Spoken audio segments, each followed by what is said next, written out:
우리 지금 전도여행 중입니다. 그래서 제가 어제 답사는 아니죠. 방문을 했는데 너무 열심히 해요. 정말 열심히 하고 하나님이 적절한 타이밍에 우리 친구들을 보내신 거예요. 이 팀들을. 그 교회에 그동안에 일이 없었대요. 일이 없었는데 제가 갔으면 일이 없었을 텐데 일이 없었는데 주문이 360박스 주문이 들어왔대요. 포도밭에 대부도에. 그런데 300 죽었다. 300 알잖아요. 죽었다 딱 나오잖아요. 360박스인데 포도가 가장 적당하게 아주 잘 익어서 대충 확인하고 따도 괜찮은, 안 그러면 일을 못 맡긴답니다. 왜냐하면 푸른 거 따면 안 되잖아요. 덜 익은 거. 그런데 웬만큼 열어가지고 봐서 이것 따면 제대로 익은 거래요. 작업하기도 좋고 주문도 들어오고. 그래서 가는 날부터 포도 따기 시작한 거예요. 그리고 저녁에는 예배하고 낮에는 포도 따고, 또 어제는 제가 갔을 때는 이제 그 주변에 계신 분들 모셔서 식사 대접하고, 또 식사 대접 끝나자마자 바로 또 포도 따러 가요. 저도 한 2시간 따고 왔어요. 포도 따고 저녁 때까지 아마 땄을 겁니다. 그리고 오늘 지금 예배 드리고 이제 올 텐데, 정말 하나님이 저 알짜로 제대로 지금 하고 있습니다. 기도하면서 그런 선하신 하나님 앞에 우리 영광의 박수를 올려드리십시오. 그리고 지금 이제 예배 드리고 또 도착할 거거든요. 도착하면 여러분 호들갑을 좀 떨어주세요. 아셨죠? 네, 이제 점심 먹고 거기서 점심 먹고 올 거예요. 그러면 너무 수고했다 그러면서 호들갑을 떨어주세요. 아셨죠? 예, 격려해 주시고 칭찬해 주시고 함께 수고하고 있는 우리 친구들을 위해서 박수 격려의 박수 합니다. 너무너무 아름다운 모습이에요. 우리가 지난 시간까지 이 로마서를 지금 계속 살펴보고 있는데, 로마서의 내용은 이런 거예요. 네가 너를 모르면 타인을 모른다, 이 얘기입니다. 네가 너를 모르면 하나님의 은혜는 너와 상관이 없다, 이 얘기입니다. 그래서 지난 시간에 우리가 살펴본 것은 죄, 인간이 가지고 있는 죄가 뭐가 있는지 쫙 나열을 합니다. 그렇죠? 마치 그 상품에 전시하는 것처럼 인간의 죄가 뭔지에 대해서 쫙 설명해요. 이 속에서 걸리지 않은 사람이 있냐? 다 걸려요. 다 걸려. 안 걸리는 사람이 없어요. 그러면서 마무리를 어떻게 하냐면 32절에서 이렇게 말씀합니다. 32절, 우리 1장 32절 읽어봅시다. 시작. 그들이 이 같은 일을 행하는 자는 사형에 해당한다고 하나님께서 정하심을 알고도 자기들만 행할 뿐 아니라 또한 그런 일을 행하는 자들은 옳다 하느니라. 이런 죄가 있는 자는 다 뭐라고요? 사형이랍니다. 근데 사형이라고 하는 그 죄를 가지고 있음에도 불구하고 자신들도 죄를 짓고 타인들에게도 죄를 짓게 하는, 쉽게 말하면 다 사형이란 말이에요. 그 법의 테두리 안에서 벗어날 자가 이 세상에 어느 누구도, 저와 여러분, 그리고 그 월요일 날인가요? 언제 교황청에서 언제 오셨죠? 14일? 예, 대대적으로 난리가 났습니다. 아무리 그 누구도 이 죄에서 벗어날 수 있는 자가 없다라고 말합니다. 다 사형이랍니다. 그런데 문제는 사형이면 무릎 꿇으면 되잖아요. 사형이면 그냥 하나님의 은혜를 구하면 되잖아요. 그래서 여러분 오늘 이 아침에도 이 예배 가운데 오신 거 아니에요? 여러분 왜 오셨어요? 한 주간의 삶의 자리에서 뒤틀린 거 있죠? 생각 속에서 악한 거, 마음도 적절한 감정을 써야 되는데 엉뚱하게 쓴 거, 행동도 사람을 살리고 생명을 살리는 데 써야 되는데 내 행동 하나가 누군가에 상처를 주고, 이런 것들이 있잖아요. 그래서 하나님 앞에 다시 AS 받으러 오신 거예요. 지금 AS가 필요해요. 그러니까 하나님 많이 하실 수 있어요. 그래서 이 예배 자리에 오신 거예요. 아멘? 아멘. 그런 거예요.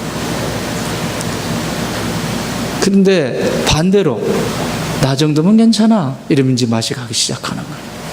이 얘기예요. 그러면서 2장 1절에 이렇게 시작합니다. 함께 읽습니다. 시작. 그러므로 남을 판단하는 사람아, 누구를 막론하고 내가 핑계하지 못할 것은 남을 판단하는 것으로 네가 너를 정죄함이니 판단하는 네가 같은 일을 행함이니라. 아멘. 판단이라고 하는 것입니다. 다시 말하면 나는 너보다 선한 사람이다.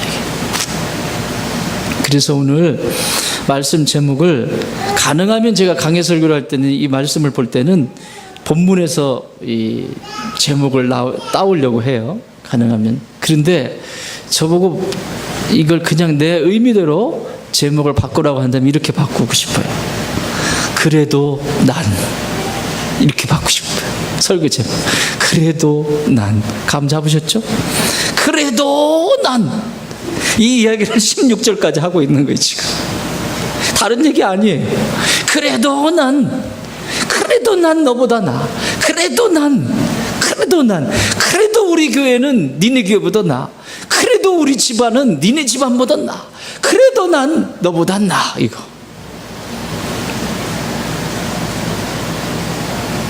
그 안엔 하나님의 은혜가 자리 잡을 공간이 없다. 이렇게 말씀합니다. 아닌데 그런 척 하는가?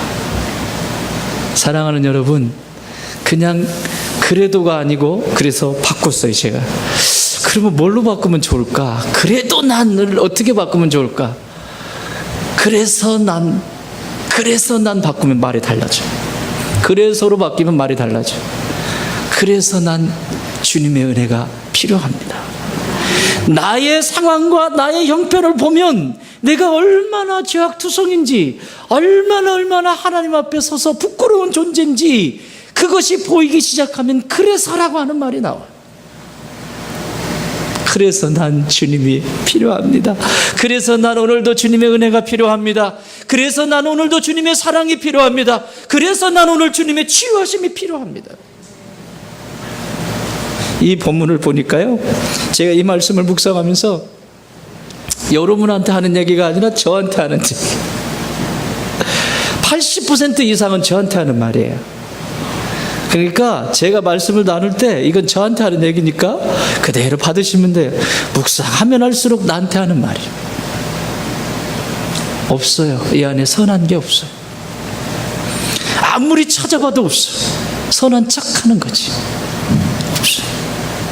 내가 선하다라고 하면 그때는 하나님의 은혜가 필요가 없어요. 내가 다 하고 있는데 뭐. 근데 내가 선한 것이 없다라고 하면 그때 하나님의 은혜가 임하더라고요. 그런 거예요. 그래도 난 남보다 선해. 여러분, 이런 사람들 굉장히 불쾌한 사람 있죠? 세상에 살아가면서 선하다고 생각하는 사람들. 난 좀 선한, 너보단 선해. 선하다라고 착각하는 사람들. 나는 착한 일 많이 하거든? 그러니까 선해. 너보다 선해. 또 교양 있다고 생각하는 사람들 있죠. 아유는 무식하면서 막 어떻게 저렇게 무식하니 하면서 교양 있는 척 하는 사람. 그런 사람들에게 당신은 죄인입니다 그러면요, 자기가 뒤져본 책에서 나는 죄인이 아니야, 아무리 봐도 나는 그 책이 가르쳐주는 대로 지금까지 살아왔거든. 노자, 공자, 맹자 뭐 다 찾아서 다 해봤거든요. 그래, 난 죄인이 아니에요. 부끄러운 게 없어요. 이런 사람한테 죄인이라고 하면 그게 말이 통하겠습니까? 또 양심적이라고 하는 사람, 내 양심에 거리낌이 없다. 뭐야, 휘발유 뿌리고 막, 그리고 양심에 거리낌이 없다. 이런 분한테 죄인이라고 하면 통하겠습니까? 근데 성경은 명확하게 말합니다. 의인은 없나니 하나도 없다. 모든 사람이 죄를 범하였다. 왜 성경이 이렇게 말씀하실까요? 똑같은 수준에서 보면 죄인이고 의인이 나눠집니다. 다시 말하면 사람들끼리 모아놓으면 거기에 선한 것이 있고 악한 것이 있어요. A라는 사람, B라는 사람을 비교해 볼 때 A라는 사람이 조금 나오면 그 사람 보고 선한 사람이라 그래. 그런데 A라는 사람보다 C라는 사람이 나타나는데 이 사람이 도덕적으로도 윤리적으로도 좀 더 나아. 그럼 이 사람이 더 선한 사람. 또 다른 데 가가지고 또 보면 그 사람이 또 선한 사람. 사람끼리 비교하니까 선한 거예요. 그런데 하나님의 관점에서 비춰보면 나는 선한 게 아무것도 없어. 이런 거 있죠? 옛날에 데이트할 때 그런 거 기억나세요? 그 얼굴에 자신이 없는 분들이 밤에 주로 만나잖아요. 여러분들은 아니에요. 양심이 찔리는 분들 계시겠지만 여러분들은 이 얼굴에 자신이 없는 분들은 밤에 주로 만납니다. 이 불빛이 쫙 비춰지면 다 커버가 되거든요. 그리고 형제들이 불빛의 자매들을 보면 혹합니다. 낮에 보면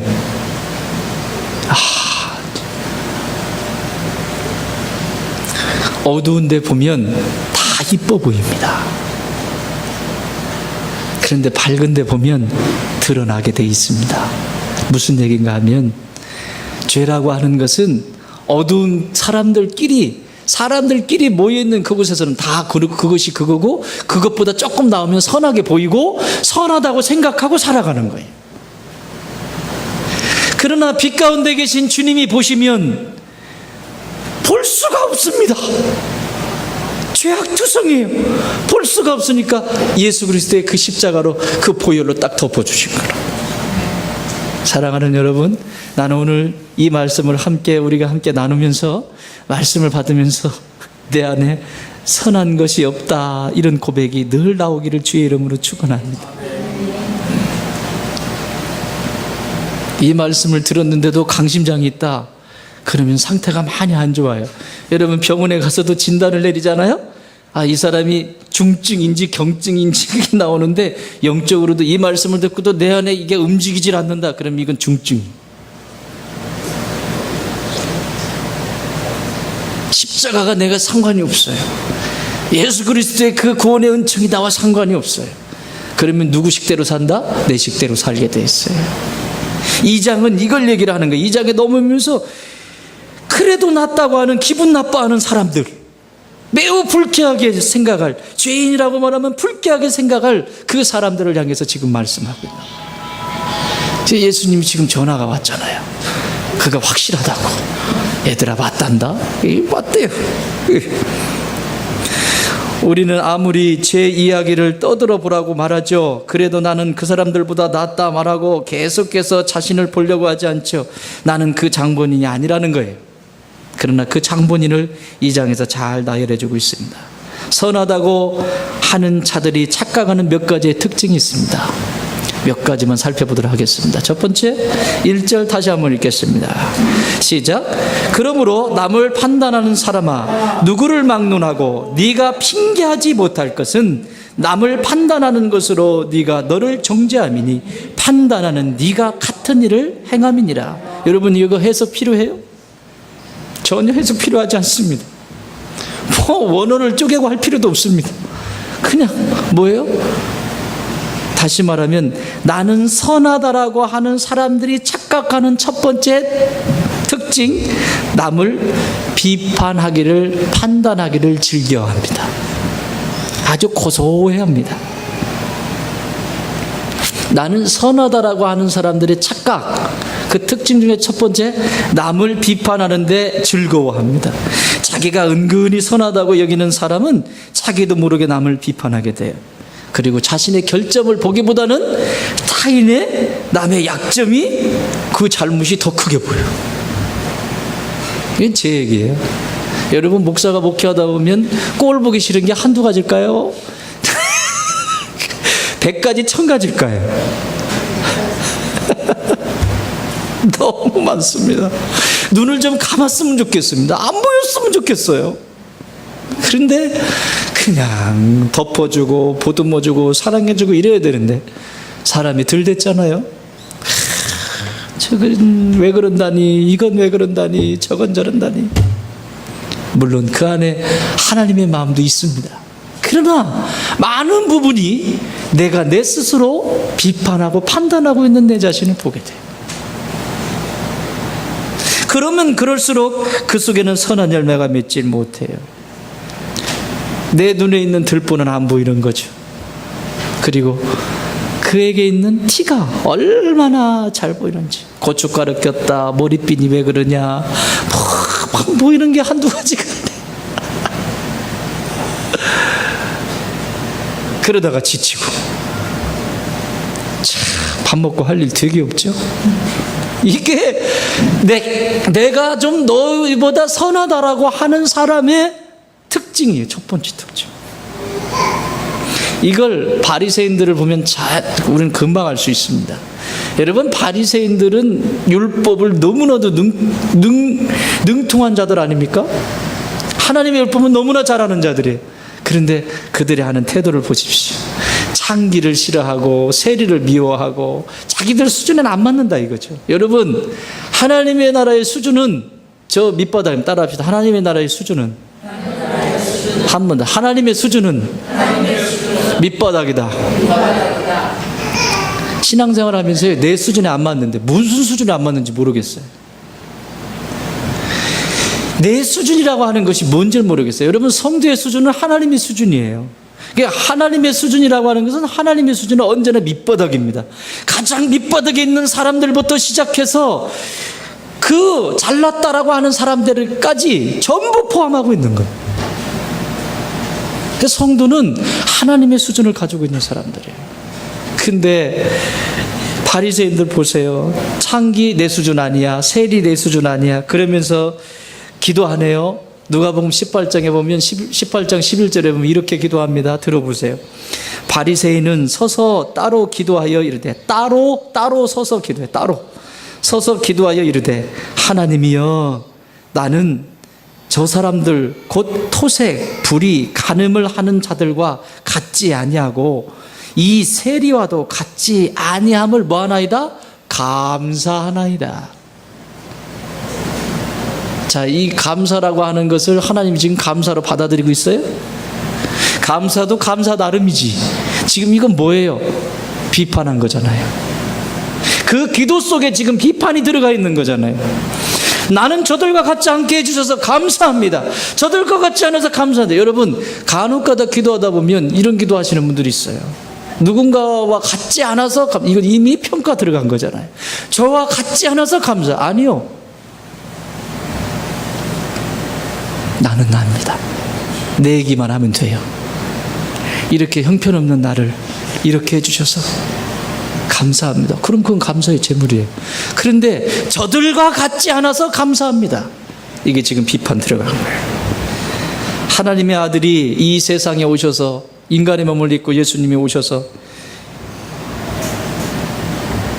양심이, 그 사람들의 양심이 아프도록 죄를 지적하고 또 지적해도 이 바리새인들은 눈 하나 깜짝하지 않습니다. 얼마나 강박한. 그래서 예수님이 뭐라고 말씀하시는가 하면 화인 맞았다 그래. 얼마나 딱딱하면 화인 맞았다고 하겠어요. 손 쓸 수가 없다 진짜. 이게 부서지지 않는 한은 도저히 손 쓸 수가 없다. 그 말씀을 하고 계시는 거예요. 결국 그들은 예수님을 십자가에 못 박혀 죽이는 그 역할을 하게 됩니다. 사랑하는 여러분, 오늘도 똑같습니다. 그 역할을 하게 됩니다. 이 남을 비판하는 자의 특징, 거기 5절 읽겠습니다. 5절 시작. 다만 내 고집과 회개하지 아니한 마음을 따라 진노의 날 곧 하나님의 의로우신 심판이 나타나는 그날에 이 말 진노를 내게 쌓는도다. 자기 고집, 하나님이 말씀하세요. 그렇죠? 성도인데 그렇잖아요. 중요한 건 하나님이 말씀하실 때 그 말씀을 듣고 순종하는 사람이 있고, 그 말씀을 듣고 남들도 그런 거 아니야? 다 그렇지 않아? 뭐가 문제가 돼? 고집 부리는 자는 다른 얘기입니다. 하나님이 말씀하실 때 그걸 회개의 자리로 가져가느냐, 고집 부리는 자. 회개하면 새로운 역사는 일어납니다. 또 이런 자의 특징 하나 더 이야기합니다. 8절 시작. 오직 당을 지어 진리를 따르지 아니하고 불의를 따르는 자에게는 진노와 분노로 하시리라. 뭐를 해요? 당을 지어요. 왜? 혼자 힘은 딸려. 그리고 내가 가지고 있는 생각을 많은 사람들에게 같다라고 하는 것을 알려야 되잖아요. 그러면 당을 짓게 돼 있습니다. 이런 구조로 계속해서 비판하면서 움직이게 돼 있어요. 세상 사람들도 그러죠. 세상에 교회를 욕할 때 이러잖아요. 저 교회 좋은 땅 교회 좋은 떵 교회 집사라 하더만 뭐 저래 예수 믿으면서 아무 교회 장로라고 하더만 뭐 저래. 세상 사람들이 욕하죠. 그 사람 안에도 이미 심판이 임한 거예요. 지는 그래도 그분이 들어오셔서 집사직분 받고 장로직분 받고 그만큼 하니까 그만큼 성장하고 말썽 안 피우죠. 지처럼 그 자리에 있어봐요. 아유, 이미 심판 들어간 거예요. 그거 이미 심판할 수 있는 게 아니라고, 판단할 수 있는 게 아니라고. 또 얘기하죠. 예수 믿는 사람도 별 수 없구만.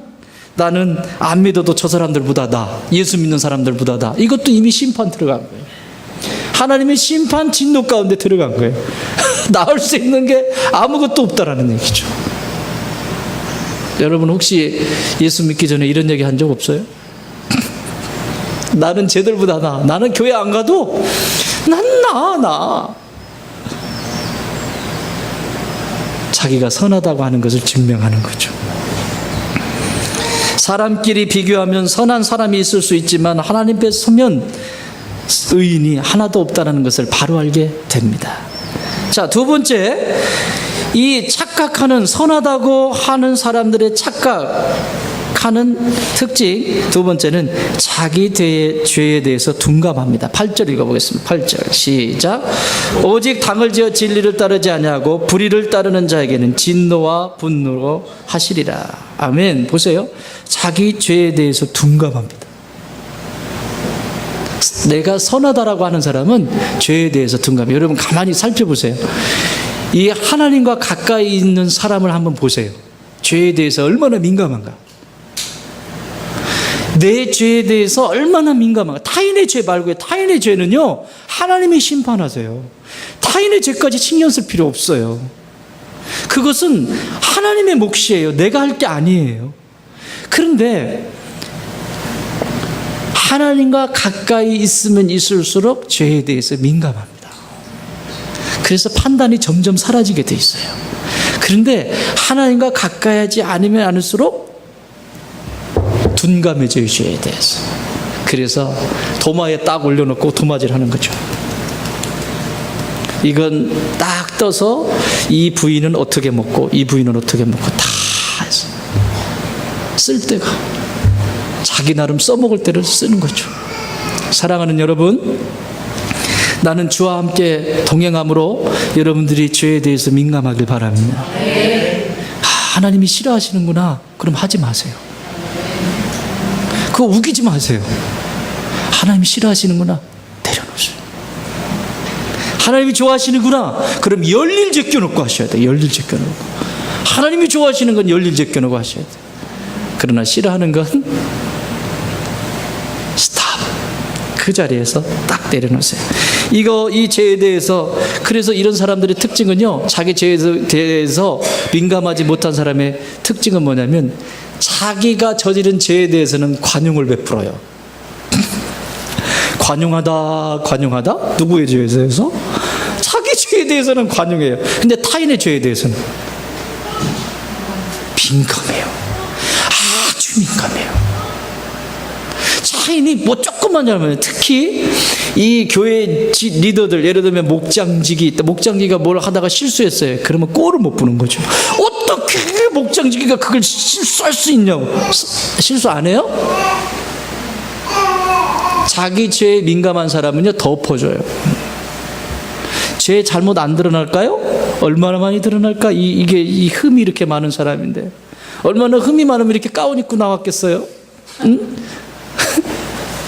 지금 어떻게 좀 덮어보려고?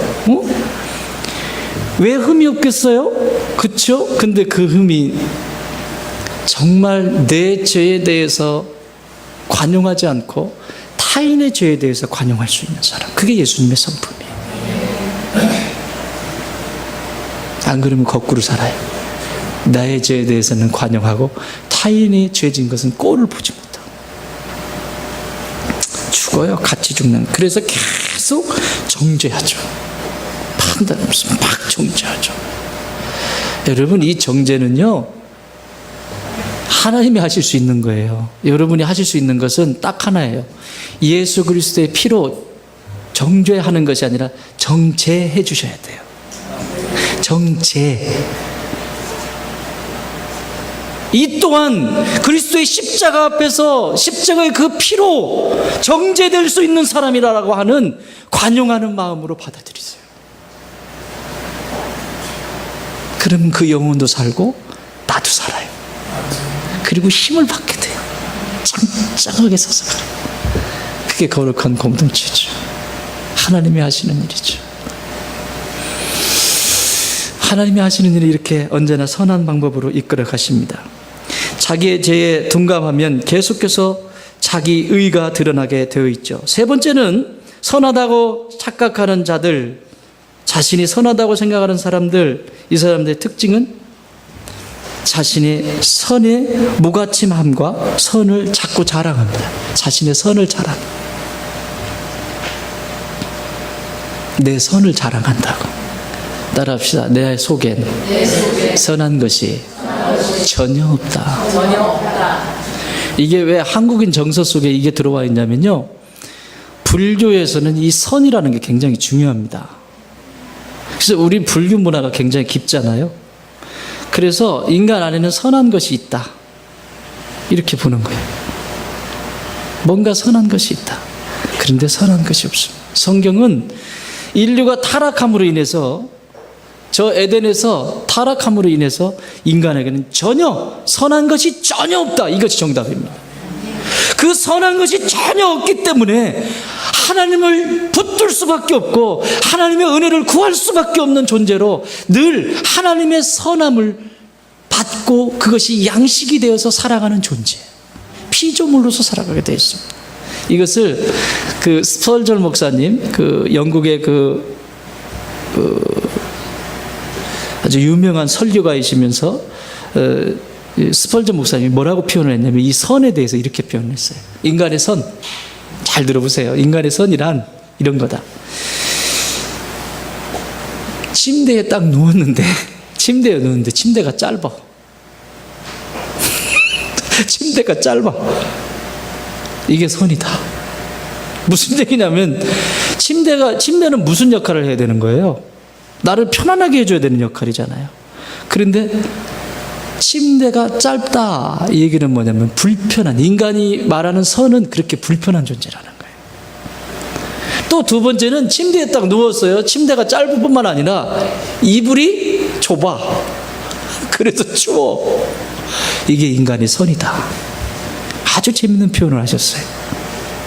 인간이 아무리 선이라고 하는 그 선이 잣대를 갖다가 아무리 대도 늘 부족함이고, 그 부족함 때문에 인간은 불편할 수밖에 없고, 그 부족함 때문에 인간은 언제나 충만하지 않고 늘 외로움과 고독 가운데 싸워야 한다라고 말씀하고 있어요.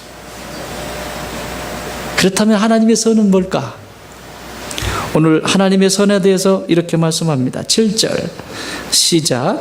참고 선을 행하여 영광과 존귀와 썩지 아니함을 구하는 자에게는 영생으로 하시고, 또 10절 선을 행하는 각 사람에게는 영광과 존귀와 평강이 있으리니 먼저는 유대인에게요 그리고 헬라인에게다. 선이 뭐라고요?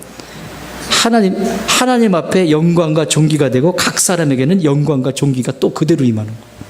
무슨 얘기인가 하면, 이걸 바꿔 말하면 하나님의 선은 하나님의 뜻이 이루어지는 것인데 그 뜻은 하나님 앞에 영광을 올려드려야 한다는 거예요. 인간의 가장 큰 선은 뭐냐? 내가 피조물인 것을 알아 그분 앞에 영광을 올려드리는 거예요. 그게 선이다. 그리고 이 세상에 수없이 많은 이름들이 있지만 하나님만이 가장 존귀함을 받기에 합당하신 분을 알아요. 그분을 예배하는 자리에 있는 사람, 이 사람이 선한 사람이다. 기준이 달라요. 세상의 기준은 내가 얼만큼 벌어서 기부를 하느냐, 내가 얼만큼 하느냐, 그게 나쁘다는 것이 아니에요. 그 근거가 어디로부터 나오냐는 얘기죠. 사람들을 얘기합니다. 선을 행하는데 내가 이 일하고 저 일하고 막 하죠. 그러면서 얘기합니다. 내가 이렇게 잘 사는 것은 표현을 하죠. 사람이 죄를 짓고는 못 살지. 양심을 바로 써야지.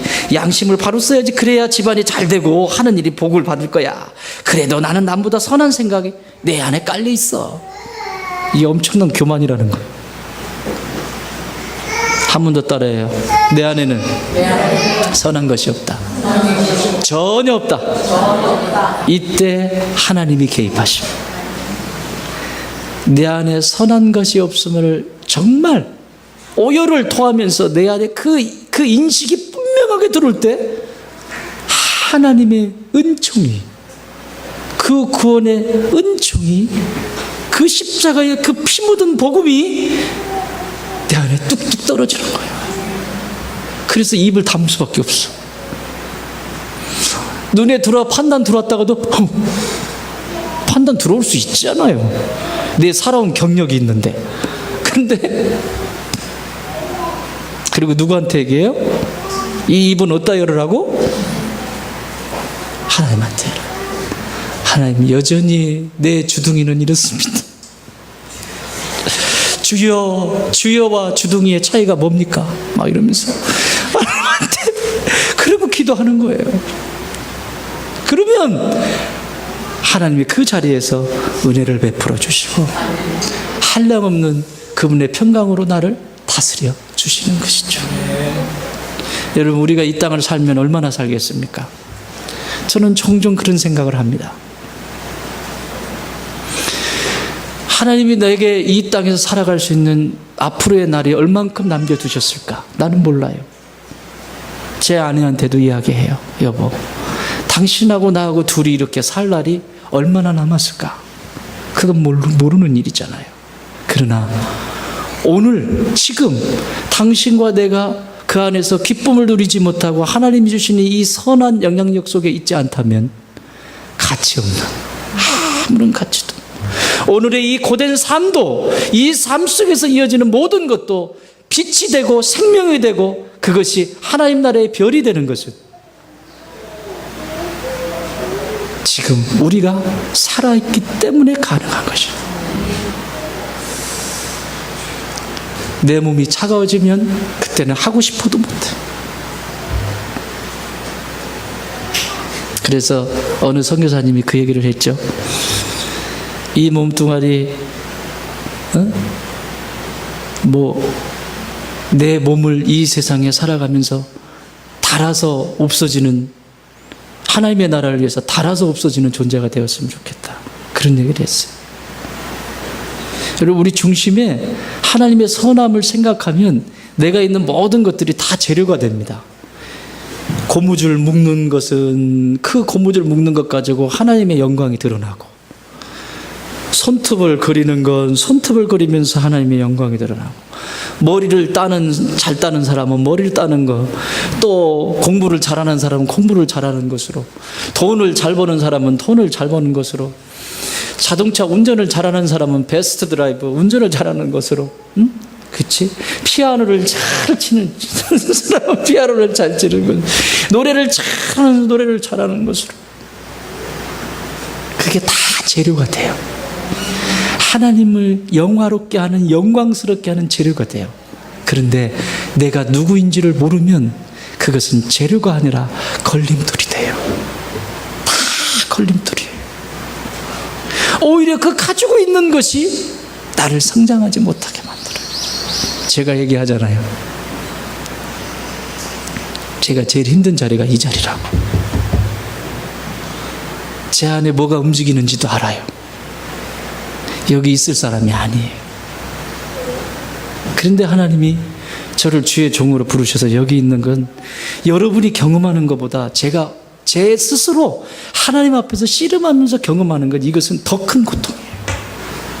여러분이 안 계셔도 여러분이 안 계시고 저 혼자만 여기 세워놔도 저 혼자 하나님 앞에서 이 다듬어 가기 위한 이 몸부림이 왜? 제일 안 되니까. 제일 힘든 거니까. 사랑하는 여러분, 여러분에게 가장 힘든 건 뭐예요? 다 있을 거예요. 그거 하나님 앞에 드리세요. 내가 제일 힘든 게 뭐냐 지금? 제일 안 되는 거 하나님 앞에 드리고, 하나님이 이거까지도 써주세요.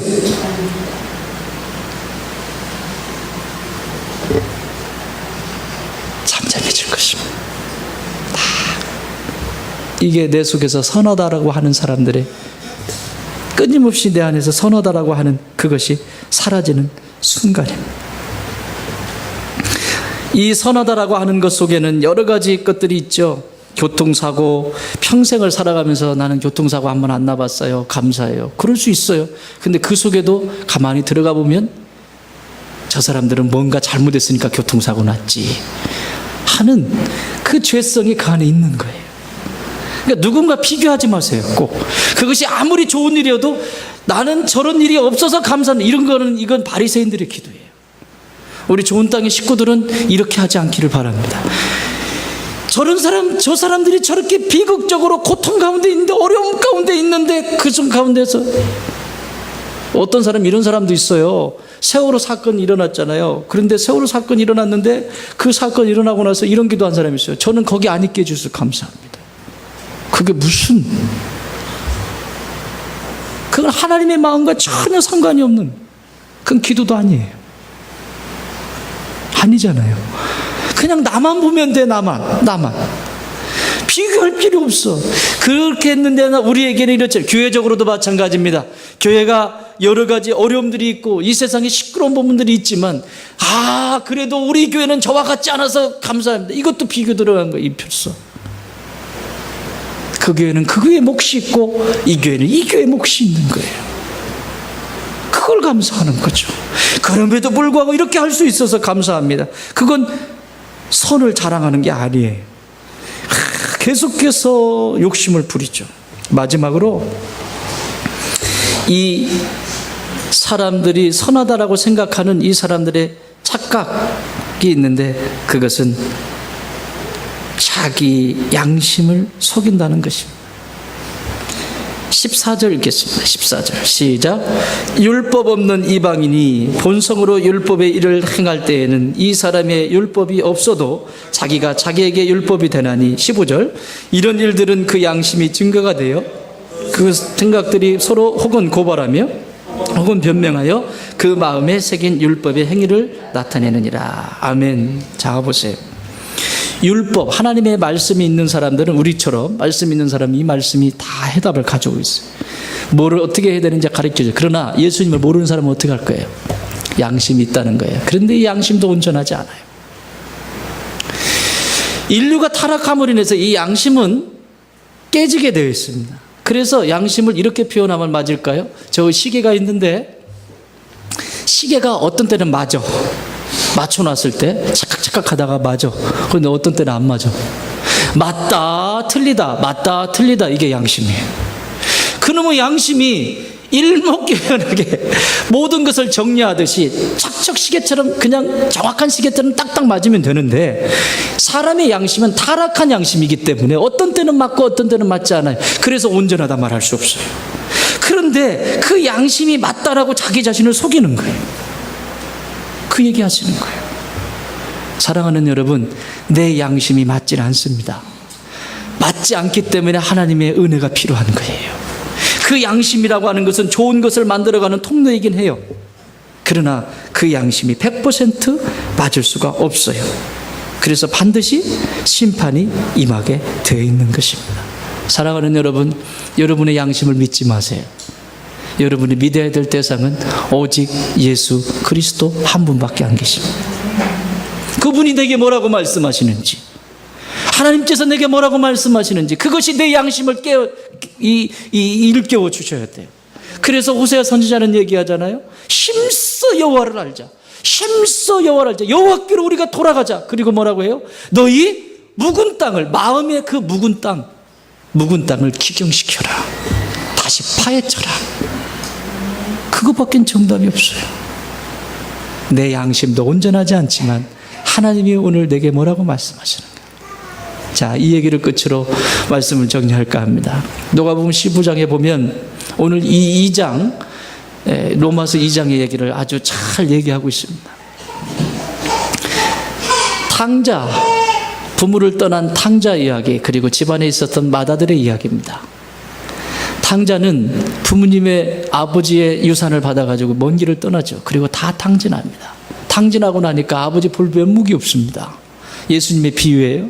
면목이 없어서 고개를 숙이고 이제 친구도 없고 다 없는데 늘 마음속에는 내가 언젠가는 아버지 집에 가야지. 언젠가는 아버지 집에 가야지. 언젠가는 아버지 집에 가야지. 결국 아버지 집에 돌아오게 됩니다. 그때 아버지가 그 탕자에게 했던 말은 단 한마디도 정지하지 않습니다. 10번, 100번, 1000번을 읽어보십시오. 그 아버지가 재산을 다 탕진하고 돌아온, 삶을 모두 파괴하고 돌아온 그 아들에게 단 한마디도 비판하거나 정죄하지 않았어요. 그리고 오히려 그 추한 아들을 목욕을 깨끗하게 시켜서 새신을 신기고 새 옷을 입히고 가락지를 껴서 잔치를 베푼다. 할렐루야. 이게 하나님의 사랑이에요. 그런데 그 옆에 있던 맏아들은, 큰아들이죠. 큰아들은 이 꼴을 보지 못합니다. 어떻게 나는 아버지 곁에서 평생을 두고 삽질하고 낯질하고 호미질하고 아버지가 시키는 대로 나는 아버지 집에서 이 일만 했는데, 그때 아버지가 뭐라고 하시냐면 그 잔치에 초대합니다. 초대했는데 이 아들 입이 이만큼 나와가지고 팍 투덜대면서 나는 아버지 앞에서 잘못한 게 아무것도 없고 잘했으면 잘했지 아버지 속상하게 한 적도 없고 나는 안 간다고. 그 잔치 안 간다고. 뭐가 떠오르지 않습니까? 내 안에 판단이 있는 순간, 그래도 난 너보다 선해. 그래도 난 너보다 나아. 라고 하는 그 영혼 속에 아버지께서 마련해 준 이 잔치에 참여할 수가 없습니다. 그 말씀을 하시고 싶으신 거예요. 그러나 그래서 난 아버지가 필요해. 그래서 난 아버지의 집으로 가야 해. 그래서 난 아버지 품에 가야 해. 라고 하는 그 사람에게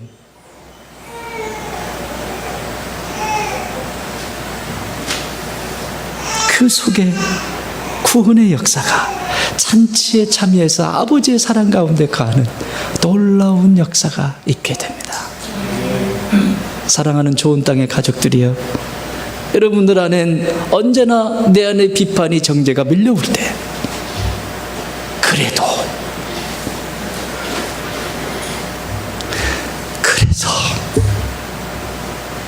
이런 역사가 있기를 주의 이름으로 축원합니다. 기도합시다.